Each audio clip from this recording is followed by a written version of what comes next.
Galing. So, makinig kayong lahat, okay? Okay. Di po okay.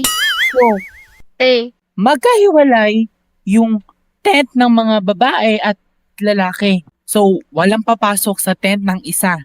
Kasi, alam niyo na, Ma'am Cynthia, paano po yan? Isang tent lang po yung dinala namin 3.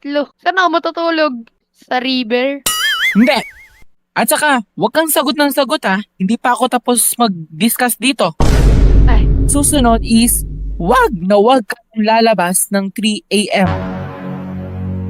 Ma'am, may tanong po ko, bakit bawal po lumabas ng 3 a.m.? Di ba, safe naman po dito?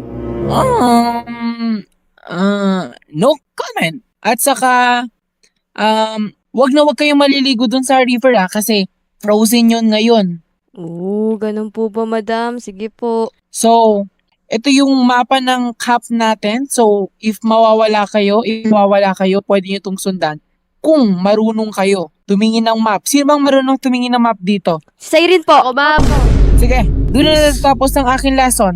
Mga classmate, bibigyan ko kayo ng mapa. Isa po kayo para hindi po kayo maligaw. Okay po. Sige po, President. Okay. Pag may problema po, tawagan nyo lang po ako sa clinic. Nandito lang ako. President, paano po pag may nangyari po sa amin na hindi na talaga maayos?